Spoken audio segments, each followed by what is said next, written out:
Hello everyone, कैसे हैं आप सभी लोग। आशा है कि आप बहुत बहुत अच्छे होंगे। आइए 3 जनवरी साल 2025 के हरियाणा करंट अफेयर इस पर्टिकुलर वीडियो में हम पढ़ने वाले हैं। आइए सेशन की करते हैं हम लोग शुरुआत। और प्यारे दोस्तों, कल आपसे सवाल पूछा था, उसका ठीक जवाब क्या होगा कि हरियाणा के किस जिले की महिला रेनू सांगवान को 26 नवंबर के दिन नेशनल गोपाल रत्न अवार्ड से सम्मानित किया गया। तो 26 नवंबर को नेशनल गोपाल रत्न अवार्ड से सम्मानित किया गया रेनू सांगवान को। रेनू हरियाणा के झज्जर जिले की रहने वाली है। बहुत अच्छा सवाल है, आने वाले पेपरों के लिए बहुत ज़रूरी भी होगा। प्लीज़ अच्छे से प्रिपरेशन करिएगा।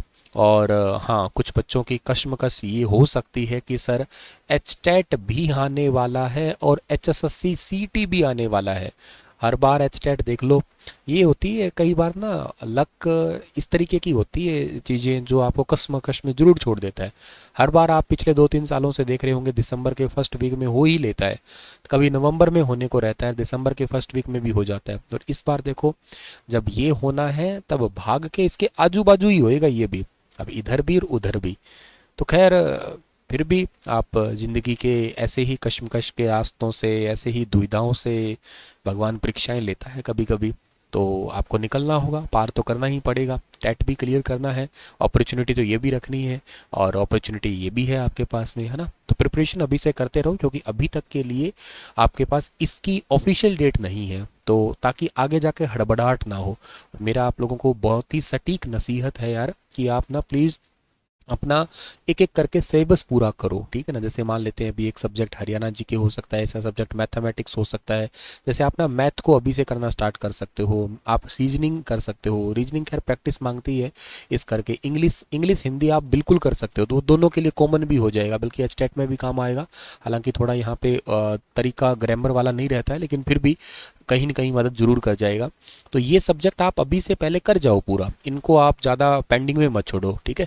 और बाकी सब्जेक्ट फिर बाद में आप रिवीजन करना पड़े, तो सिलेबस पूरा करो। ऐसे नहीं मेंढक की चाल करो कि एक सब्जेक्ट पढ़ लिया, थोड़ा सा इस पढ़ लिया, थोड़ा ये पढ़ लिया, थोड़ा सा ये पढ़ लिया, नहीं, ऐसे मज़ा नहीं आता। एक पूरा कर लो, उसके बाद में इसकी टेंशन खत्म भी, हाँ इसका सिलेबस हो गया, फिर इसको पूरा करो, फिर इसको पूरा करो, इस तरीके से चलो, ठीक है।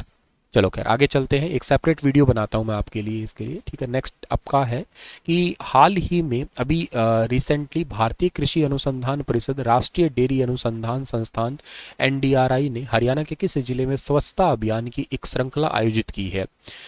Recently the Indian Council of Agriculture Research, National Dairy Research Institute NDRI organized a series of cleanness campaign in which district of Haryana.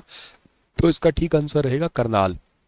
भारतीय कृषि अनुसंधान परिषद, राष्ट्रीय डेयरी अनुसंधान संस्थान एनडीआरआई ने हरियाणा के करनाल जिले में स्वच्छता अभियान की एक श्रृंखला आयोजित की है। इसका टारगेट है कि स्वच्छ और हरित भारत को बढ़ावा देना, स्वच्छता और पर्यावरण संरक्षण के बारे में जागरूकता बढ़ाना। और इसमें जागरूकता कार्यक्रम है, जैसे छात्रों को व्यक्तिगत, सामुदायिक और संस्थागत स्तर पर स्वच्छता बनाए रखने के लिए शिक्षित करना।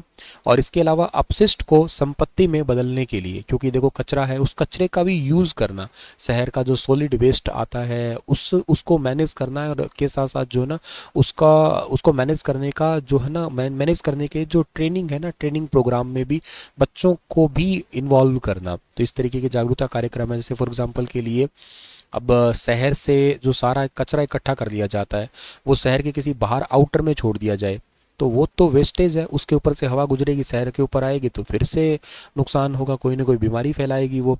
तो इससे अच्छा है कि इसी सॉलिड से कोई मटेरियल बनाया जाए। जैसे इंदौर में रोड मटेरियल बनता है, कचरे से बिजली बनाने की प्लांट भी बन सकते हैं। तो इस तरीके के काम जो है ना हो सकते हैं, उनके लिए बच्चों को जागरूकता अभियान में शामिल किया जाएगा। कर्मचारियों के संस्थान परिसर की सफाई तथा पुराने रिकॉर्ड और ख़राब उपकरणों का भी, अब मान लेते हैं कि बहुत सारी ऐसी चीज़ें होती हैं जो धीरे धीरे ख़राब हो जाती है, उनको एज ए वेस्टेज हम रख लेते हैं। मान लेते हैं ई वेस्टेज एक बहुत बड़ी गलत चीज़ है। जैसे मान लेते हैं घर में अगर आपके ना चार्जर, मोबाइल चार्जर ख़राब हो गया है, एक एग्जांपल ले रहा हूँ मैं, ऐसे पड़े रहते हैं 2-4, कई बार ख़राब हो जाते हैं, मोबाइल चार्जर है, फ़ोन भी लगा लो या कुछ भी इलेक्ट्रॉनिक इक्विपमेंट, उसको रख देते हैं कई बार, तो उसको रखना नहीं चाहिए क्योंकि वो हेल्थ के लिए ज़्यादा डेंजरस होते हैं। इनके अंदर जो रेयर अर्थ एलिमेंट लगे होते हैं ना, ये टेंटेलम लगा है या इनके अंदर माइका लगा है या सेमीकंडक्टर मटेरियल है, ये वक्त के साथ धीरे धीरे जो है ना आपकी धीरे धीरे ना एनवायरनमेंट में आते हैं। एनवायरनमेंट में आने की वजह से ये हमें ही कोई ना कोई डिजीज़ देके जाते हैं। तो जो चीज़ अब यूज़ में ही नहीं है तो फिर उसका रख के क्या ही करना, क्या ही तो कर लेंगे उसके लिए। इसलिए आपने देखा भी होगा कभी चार्जर या इलेक्ट्रॉनिक आइटम पे ऐसे डस्टबिन सा बना होता है, उस पर ऐसे क्रॉस होता है, तो इस टाइप का कि जब यूज़ में नहीं आ रहा उसके अंदर फेंक दो बस उसको। तो ये एक इंपॉर्टेंट पार्ट है, ध्यान रखना है इसके बारे में। इसके लिए भी मतलब स्वच्छता अभियान में इसको हिस्सा लिया जाएगा। सिंगल यूज प्लास्टिक है उसको कम से कम यूज़ किया जाए, इसके लिए कोशिश की जाएगी। और एग्रीकल्चर है, एग्रीकल्चर के अलावा जो हमारा बागवानी डिपार्टमेंट है, रसोई के जितने भी आपके वेस्टेज वगैरह निकलते हैं, जैसे फॉर एग्जांपल हम लोग सब्जी बनाते हैं तो उसके छिलके हैं, तो उनका इस्तेमाल कुछ लोग तो खैर घरों में गाय भैंस रखते हैं तो उनको डाल देते हैं, तो खैर और ही अच्छी बात है। लेकिन इसके अलावा कुछ लोग खाद बना सकते हैं इसका, तो वो एक इम्पॉर्टेंट काम हो सकता है। गाँव की भी भागीदारी है, मेरा गाँव मेरा गौरव कार्यक्रम है, ये भी स्टार्ट किया गया। इसमें गली नुक्कड़ नाटक वगैरह है, इससे लोगों को थोड़ा समझाया जाएगा। वैज्ञानिकों और छात्रों ने डाचर गांव में किसान दिवस मनाया था इस बार। किसानों को कृषि पद्धतियों में स्वच्छता के व्यवहारिक समाधान पर केंद्रित इंटरेक्टिव कार्यशालाओं में भी आमंत्रित किया गया। भारतीय कृषि अनुसंधान परिषद ICR है, ये 16 जुलाई 1929 को इसकी स्थापना हुई थी। सोसाइटी पंजीकरण अधिनियम 1860 के चलते हुए एग्रीकल्चर एवं किसान कल्याण मंत्रालय के कृषि अनुसंधान एवं शिक्षा विभाग के अंतर्गत आने वाली एक स्वायत्त संगठन है ये। इसके अंतर्गत भारत में 102 ICAR संस्थान है, 71 एग्रीकल्चर यूनिवर्सिटी है। इसके साथ ये दुनिया की सबसे बड़ी एग्रीकल्चर प्रणालियों में से एक। हेडक्वार्टर इसका न्यू दिल्ली में है। ये पता क्या करती है, ये भारत में सबसे बड़ी संस्था है। जैसे बागवानी, एग्रीकल्चर, पशु विज्ञान, मत्स्य पालन, इन सभी में उनको मार्गदर्शन, उनको मैनेज करने के मामले में सबसे बड़ी संस्था है ये। जैसे आप लोग ऐड देखते होंगे ना, डेटोल WHO द्वारा प्रमाणित, ऐसे एग्रीकल्चर में मान लो कोई आप बीज लेके आए या आप कोई पेस्टिसाइड लेके आए, तो उस पर ऐसा आप उसको प्रमाणित कौन कर रहा है, उसको ICAR प्रमाणित कर रहा है। मत्स्य पालन में भी पशु विज्ञान, पशु फीड्स वगैरह है, तो उन सभी को प्रमाणित कौन कर रहा है, खाद वगैरह को, तो ICAR उनमें सबसे बड़ी ऊपर की संस्था है ये। एक मेरा गांव मेरा गौरव सम्मान है, इसकी शुरुआत 2015 में की गई थी। प्रयोगशाला में भूमि प्रक्रिया में तेजी लाने के लिए किसानों के साथ वैज्ञानिकों के सीधे संपर्क को बढ़ावा देना था। वैज्ञानिकों को अपनी सुविधा के अनुसार गांवों का चयन करने तथा चयनित गांवों के साथ संपर्क में रहने तथा किसानों को व्यक्तिगत दौरे या टेलीफोन के माध्यम से समय पर कृषि में के तकनीकी या अन्य संबंधित पहलुओं पर जानकारी देने की योजना है इसके अंदर। एग्रीकल्चर केंद्र है और कृषि जो आपके टेक्नोलॉजी मैनेजमेंट एजेंसी है, agriculture technology management agency ATMA की सहायता से जो है ना वो काम कर सकते हैं और किसानों को बेसिकली उनके डाउट्स हैं, उनको जैसे मान लेते हैं किसी किसान को अपने खेत में कोई पेस्टिसाइड छिड़कना है, कोई रोग आ गया, मान लो समझ नहीं पा रहा है कि ऐसे फसल क्यों हो रही है, तो उसका फोटो खींच के दे सकता है, उस पर वो सलाह दिया जा सकता है कृषि वैज्ञानिक। हाल ही में अनौपचारिक अपशिष्ट के छोड़े जाने से हरियाणा के किन जिलों में यमुना नदी और सिंचाई नहरों में जैव रासायनिक ऑक्सीजन मांग BOD का लेवल जो है ना बढ़ गया है। बायोकेमिकल ऑक्सीजन डिमांड का लेवल जो है ना वो बढ़ गया है। तो ये फरीदाबाद और पलवल, इन दोनों जिलों के अंदर चिंताजनक BOD का जो लेवल है ना, ये लगातार अगर बढ़ रहा है तो इसका मतलब ये हो रहा है कि इस नदी के अंदर रहने वाले जीव जंतु है वो तो खत्म हो ही रहे हैं, के साथ साथ इस पानी को जो पी रहे हैं उनको सीधे सीधे बीमारी भी देखने को मिल रही है। तो BOD का जो लेवल है स्वीकार्य लेवल सीमा से जो है ना जितना होना चाहिए उससे 400 से 500% ज़्यादा मिला है अभी ये। और NGT का नेशनल ग्रीन ट्रिब्यूनल का मानना यह है कि BOD 10 मिलीग्राम प्रति लीटर है ये, और हाल ही में इस नमूनों का लेवल 35 से 40 के बीच में देखा गया। कई कई जगह पे तो 50 मिलीग्राम भी देखा गया। 10 मिलीग्राम होना चाहिए लेकिन 50 तक पहुंच गया ये वाला।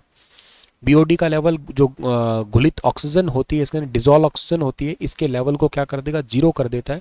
और बेसिकली मतलब इससे क्या होता है, फिर इससे पानी में जो H2O होता है, जैसे H2O होता है पानी का फॉर्मूला, इस O को ख़त्म कर देगा ये। जैसे ही ऑक्सीजन ख़त्म होएगी तो पानी जो है ना, पानी धीरे धीरे धीरे जो है ना बदबू आने लग जाएगी पानी के अंदर। और पानी जैसे होता है ना, कई बार पानी पड़ा पानी है उसमें बदबू आने लग जाती है। एक आप ना जैसे मिल्टन वगैरह या ऐसी बोतल को कभी देखना जो बिल्कुल पैक्ड होती है ना, ये डबलिन है, मिल्टन है, ऐसे इन बोतल में पानी रख के इनको पैक करके छोड़ देना। 3-4 दिन के बाद में बोतल को खोलना, आपको ना स्मेल आने लगेगी पानी में, कारण क्योंकि उसमें डिजॉल्व ऑक्सीजन है ना वो खत्म हो गई है।